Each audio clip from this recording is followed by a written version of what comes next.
Well, hello guys, it is that time once again for another edition of Odds and Ends, where I read you some really weird news stories from all over the world, and hey, they don't call it Odds and Ends for a reason, you know? And I know I am very late and I am very sorry about this, but due to a recent surgery I had on my feet, Odds and Ends have gotten set back, and plus the holidays were right around the corner, so this Odds and Ends segment is about 2 weeks old, but I swear to you I'm going to get last week's edition, and then I'm going to get this week's edition coming out, and then so I'm going to be dishing out about maybe 3 Odds and Ends videos as of this week, or today, this week, yeah. So anyways guys, I apologize for this one being late though, but I have it right here, and I'm dying to get this over with, and I'm sure you guys have been really anxious as I've been out for a while, so without further ado, let's begin. Our first story comes out of New Zealand, where a 65-year-old man who went blind drinking vodka had his sight miraculously restored by drinking whiskey.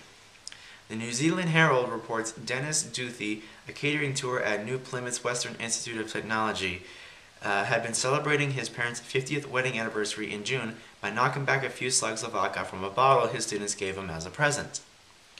Soon after, everything went black. Quote, I thought it had gone dark and I'd missed out on a bit of time, but it was only 3:30 in the afternoon. I was fumbling around the bedroom for the light switch, but I had just gone completely blind, he told the paper. Duthie was taken to Tarakinika Base Hospital, where doctors concluded he was suffering from formaldehyde poisoning. This comes from accidentally drinking methanol and can be treated by ingesting ethanol, the alcohol property found in booze. The hospital happened to be out of medical ethanol, so the registrar was sent to a nearby liquor store to pick up a bottle of whiskey. Quote, Johnny Walker Black Label. It was good whiskey, yeah? Duthie was quoted as saying in the newspaper. The alcohol was introduced into Duthie's system via a stomach tube. Quote, I woke up 5 days later and I could see as soon as I opened my eyes, Duthie said. According to the Herald, Duthie has not touched alcohol since being released from the hospital. Wow. And to think you could lose your vision by alcohol, and then you can have it restored by drinking another type of alcohol. Who'd have thunkin'? But I'm glad for that guy. I'm glad he got his vision back. And as far as him touching a bottle of liquor, well, let's hope he learned his lesson. Hopefully he'll never touch a bottle of liquor ever again after that. But we'll have to see what happens. But moving on, our next story comes out of California, where according to CBS 5 News, a San Francisco Bay Area couple found a quick and easy solution to their home repair problems. They allegedly kidnapped a handyman at gunpoint, beat him, and forced him to fix things at their sprawling mansion in Morgan Hill. Sergeant Jose Cardoza of the Santa Clara County Sheriff's Office said the handyman, quote, was assaulted, he was threatened with his life, and was forced to do some work at the house. Jason De Jesus, 36, and Chanel Thordison, 33, were arrested on suspicion of kidnapping, false imprisonment, assault with a deadly weapon, criminal threats, and conspiracy. According to the police reports, the handyman spent up to 7 hours fixing the couple's dishwasher, repairing a broken door, and performing other menial tasks at the couple's 5-bedroom home, which includes a beach volleyball court, a pool, and tennis courts. Once he was done with his repairs, the couple allegedly forced the handyman back into his truck, and said they would take him to a relative's house to perform additional work. The handyman escaped when the suspects pulled over at a Chevron gas station in South San Jose to buy gas and snacks.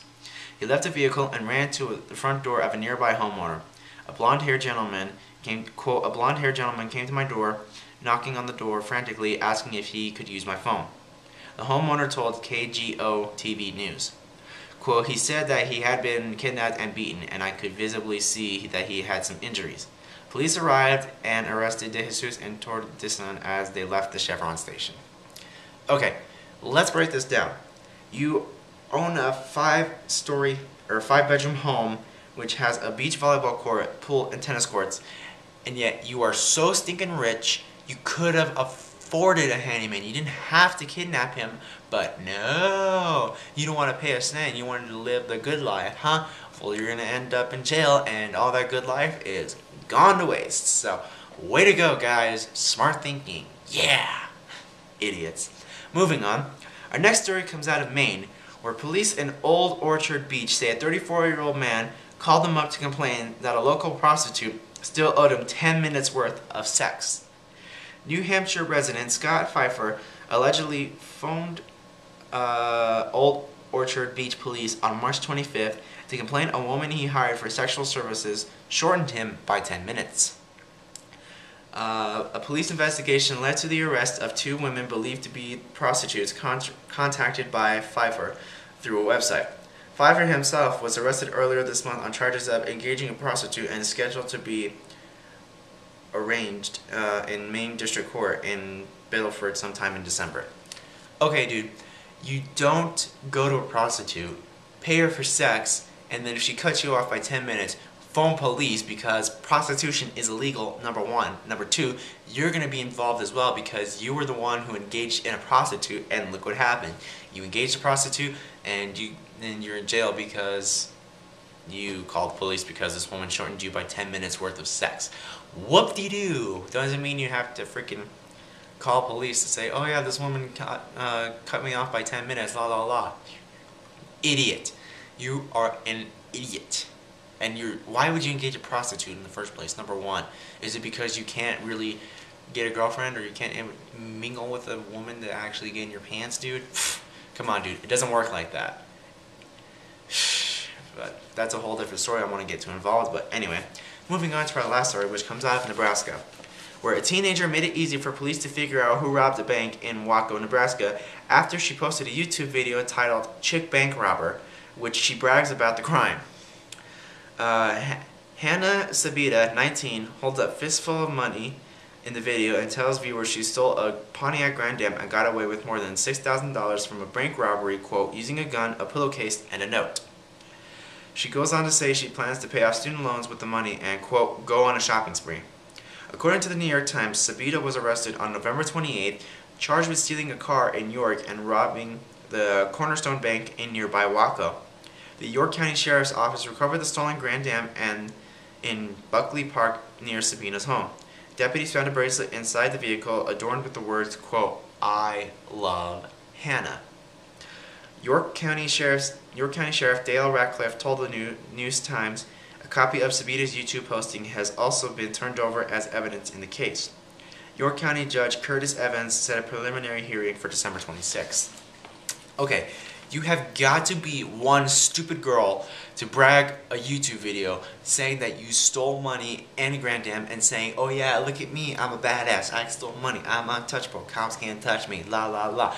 Next thing you know, boom, you're arrested and you have your car stolen. The car that you stole is back and you're going to jail. So, way to go, stupid ass, way to go. But, anyways, guys, that is it for this edition of Odds and Ends, and I really hope you guys enjoyed listening to those stories as much as I like reading them to you, and I apologize for this being late, but there is another Odds and Ends video coming out really shortly, and sometime in the end of the week, I will be posting the newest edition, so like I said before, pretty much things are going to be back to schedule as of today, so anyways, guys, that is it, and until next time, see you guys later, and take it easy.